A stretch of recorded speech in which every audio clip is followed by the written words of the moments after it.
एक नगर में एक जवान लड़का रहता था। वह बहुत परेशान था क्योंकि उसका मन उन्हीं चीजों के बारे में सोचता रहता जिसके बारे में वह नहीं सोचना चाहता था। उसके मन में हमेशा ही कामुकता और अश्लीलता से भरे विचार चलते रहते थे। वह अपनी छोटी छोटी पल भर की खुशियों के लिए अपने दिन का ज्यादातर समय खराब कर देता और बाद में इसके लिए पश्चाताप करता रहता। लेकिन वह ना चाह कर भी अगले दिन फिर से उन्हें आदतों को दोहराता। वह अपने माँ बाप का इकलौता लड़का था। उसके माता पिता भी अब धीरे धीरे बूढ़े हो रहे थे और वो जवान। लेकिन वह कुछ भी ऐसा नहीं कर पा रहा था जिससे उसके माँ बाप को उस पर गर्व हो। वह जानता तो था कि वह अपनी जिंदगी और समय के साथ गलत कर रहा है, लेकिन बहुत कोशिश करने के बाद भी वह खुद को बदल नहीं पा रहा था। वह अपनी समस्याओं को लेकर दूसरे लोगों से बात करता, उनसे उनका हाल जानने की कोशिश करता, लेकिन इसका कोई फायदा नहीं हो रहा था। अब तो उस लड़के को भी लगने लगा था कि अब तो उसका बाकी का जीवन ऐसे ही मानसिक बोझ और बुरी आदतों के साथ बीतने वाला है। इसलिए अब वह बहुत ही उदास पर परेशान रहने लगा।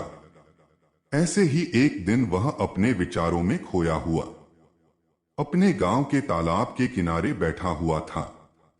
तभी उसका एक दोस्त दौड़ता हुआ उसके पास आया और उसे हौसला देते हुए बोला कि दोस्त, मुझे तुम्हारी सारी समस्याओं का हल मिल गया है।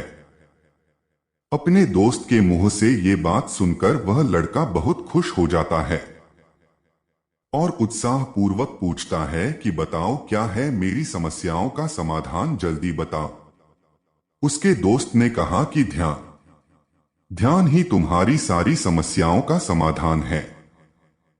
लड़के ने पूछा, ये ध्यान क्या होता है? दोस्त ने बताया कि कल हमारे गांव में एक बौद्ध भिक्षु भिक्षाटन के लिए आए थे।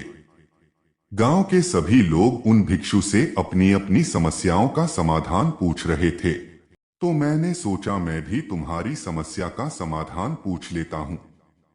तो मैंने उन बौद्ध भिक्षु से अपने मन को काबू में करने का तरीका पूछा।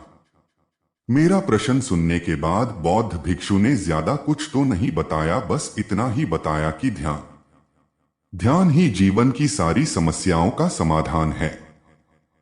मैंने सोचा कि तुम्हें ध्यान के बारे में पता होगा, इसलिए मैंने उन बौद्ध भिक्षु से ध्यान के बारे में ज्यादा कुछ नहीं पूछा। अपने दोस्त की बातों को सुनकर वह लड़का बोला कि मुझे उन बौद्ध भिक्षु से मिलना है। इसके बाद वह लड़का और उसका दोस्त उन बौद्ध भिक्षु को ढूंढने के लिए चल पड़ते हैं। कई दिनों तक पूछताछ और खोज मशक्कत करने के बाद वह बौद्ध भिक्षु उन्हें एक गांव में एक पेड़ के नीचे ध्यान करते हुए मिल जाते हैं। वे दोनों उस बौद्ध भिक्षु के पास जाकर बैठ जाते हैं और उनकी आंखें खुलने का इंतजार करते हैं। थोड़ी देर बाद जब बौद्ध भिक्षु अपनी आंखें खोलते हैं तो वे दोनों बौद्ध भिक्षु को प्रणाम करते हैं और कहते हैं कि आपने यह तो बता दिया कि ध्यान जीवन की सारी समस्याओं का समाधान है, लेकिन आपने यह नहीं बताया कि ये ध्यान है क्या।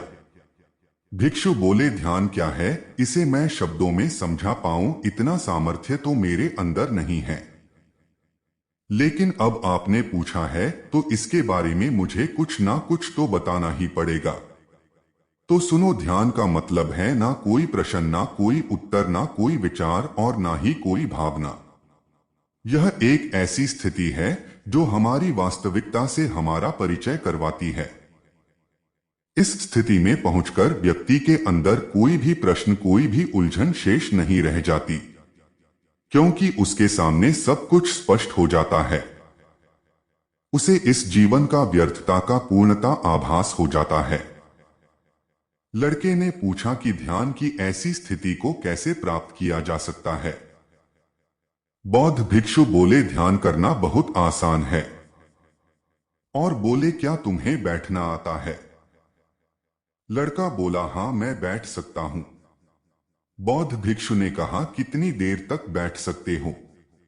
लड़के ने कहा, ऐसे तो कभी कोशिश करके नहीं देखा, लेकिन जितनी देर तक चाहूं उतनी देर तक बैठ सकता हूं।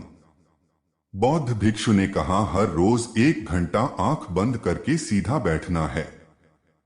लड़के ने पूछा, कब और कहां बैठना है?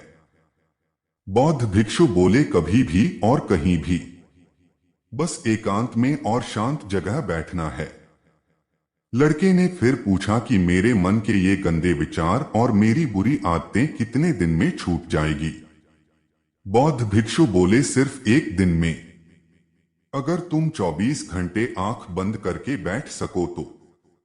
इसके बाद वह लड़का भिक्षु को प्रणाम करके वापस अपने घर आ जाता है और ध्यान करने बैठ जाता है।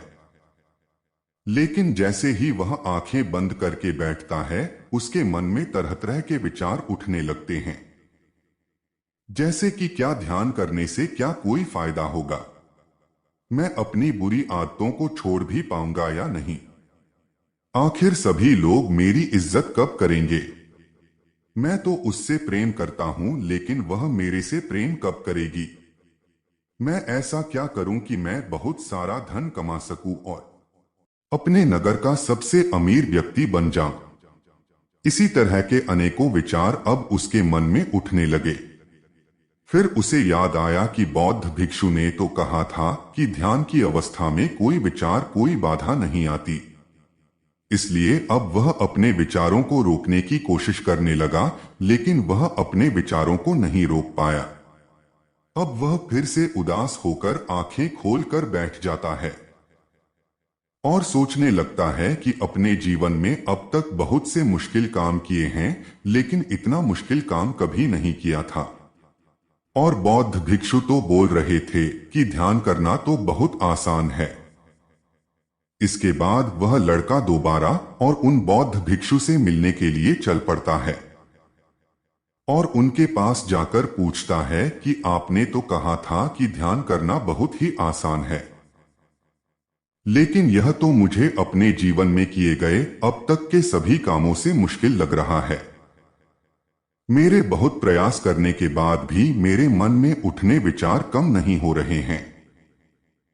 बौद्ध भिक्षु बोले, लेकिन तुमसे विचारों को रोकने के लिए किसने कहा है? लड़के ने पूछा, लेकिन विचार रहित स्थिति कैसे प्राप्त होगी? आपने तो कहा था कि ध्यान में कोई विचार, कोई प्रश्न नहीं होता। बौद्ध भिक्षु बोले, हमारे दिमाग में बहुत से विचार जन्म लेते हैं और मरते हैं, और हमारा मन उनमें से किसी एक विचार को पकड़ लेता है और फिर उससे जुड़े विचारों के बारे में सोचता चला जाता है। इस प्रकार हमारा मन विचारों में उलझ जाता है और हम भूल जाते हैं कि हम क्या कर रहे थे। जब तुम ध्यान करने बैठोगे तो तुम्हारे मन में भी बहुत से विचार उठेंगे और खत्म हो जाएंगे, लेकिन तुम्हें किसी भी विचार का चुनाव नहीं करना, बस तुम्हें उन्हें देखना है। तुम्हारे मन में विचार उठेंगे और खत्म हो जाएंगे। धीरे धीरे समय के साथ इन विचारों के उठने की गति कम होती चली जाएगी। बौद्ध भिक्षु की सारी बातें सुनने के बाद वह लड़का अपने घर आ जाता है और फिर से ध्यान करने के लिए बैठ जाता है। इस बार वह लड़का बौद्ध भिक्षु के बताए अनुसार अपने मन में उठने वाले विचारों को देखता है। वह कुछ देर तक तो विचारों को साक्षी भाव से देख पाता है, लेकिन फिर उसके मन में ऐसे विचार उठते हैं जिसके बारे में सोचने से वह खुद को रोक नहीं पाता और मैं उन विचारों में खो जाता है। कुछ देर बाद उसे याद आता है कि वह तो ध्यान कर रहा था और दोबारा से विचारों को देखने की कोशिश करता है, लेकिन इस बार उसका मन दूसरी चाल चलता है। अब उसके मन में अश्लील विचार उठने लगते हैं। फिर वह लड़का सोचता है कि ध्यान जैसी पवित्र स्थिति में ये अश्लील विचार क्यों उठ रहे हैं। वह अपने मन में उठ रहे अश्लील और गंदे विचारों को रोकने की बहुत कोशिश करता है, लेकिन वह उन्हें रोक नहीं पाता। उसके मन में अब लगातार ऐसे ही विचार उठ रहे थे। बहुत देर तक कोशिश करने के बाद जब वह लड़का परेशान हो जाता है तो वह ध्यान छोड़कर दोबारा उन बौद्ध भिक्षु के पास जाता है और कहता है कि मैं जब भी आंखें बंद करके ध्यान करने के लिए बैठाता हूं तो मेरे मन में अश्लील और कामुकता से भरे विचार ही आते हैं। बौद्ध भिक्षु बोले, कोई भी विचार अच्छा या बुरा नहीं होता, इसलिए किसी भी विचार को बुरा समझकर उसे दबाने की कोशिश मत करो, क्योंकि हमारे द्वारा किया गया विरोध ही उन्हें और मजबूत बनाता है। इसलिए किसी भी विचार को दबाने की कोशिश मत करो, क्योंकि इंसान के मन का स्वभाव ही ऐसा है। हम हमारे मन को जिस भी चीज के बारे में सोचने से रोकने की कोशिश करते हैं उसी के बारे में सबसे ज्यादा सोचता है। इसलिए विचारों को रोकने का प्रयास बेकार है और जिन विचारों को तुम अश्लील और गंदे विचार कह रहे हो वे विचार भी तुम्हारे जीवन का ही एक हिस्सा है। इंसानी जीवन को आगे बढ़ाने के लिए इन विचारों का उठना भी जरूरी है। एक बात हमेशा याद रखना कि जीवन में हम जिस भी चीज को अस्वीकार करते हैं हमारा मन उसी चीज में सबसे ज्यादा रस देने लगता है। इसलिए जीवन की किसी भी सच्चाई को नजरअंदाज करने की कोशिश मत करो। हर चीज को स्वीकार करो, तभी तो उस चीज से मुक्त हो पाओगे। लेकिन इसका मतलब यह नहीं कि तुम हर समय अश्लील और कामुक विचारों में ही डूबे रहो।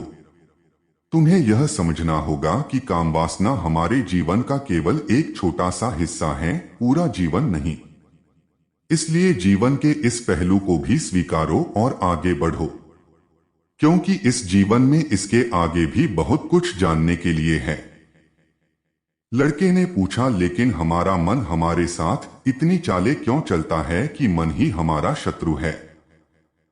बौद्ध भिक्षु बोले, नहीं, मन हमारा शत्रु नहीं है, यह तो बस उन्हीं चीजों को अनुभव करना चाहता है जिसमें इसे आराम मिले, आनंद आए। इसलिए जब भी हम कोई ऐसा काम करते हैं जिसमें शुरुआत में हमारे मन को आनंद नहीं मिलता तो हमारा मन उस काम का विरोध करना शुरू कर देता है। बौद्ध भिक्षु लड़के को समझाते हुए आगे बोले, अगर तुम अपने मन से बुरे विचारों को खत्म करना चाहते हो तो अपनी आदतों को बदलो, और आदतों को तुम तभी बदल सकते हो जब तुम्हारा मन तुम्हारे वश में होगा, और तुम्हारा मन तुम्हारे वश में तभी आएगा जब तुम खुद को जान लोगे, जब तुम खुद को अनुभव करोगे, जब तुम ध्यान को जान लोगे। इतना कहकर बौद्ध भिक्षु खड़े हो गए और हल्की सी मुस्कान के साथ उस लड़के के सर पर अपना हाथ रख दिया।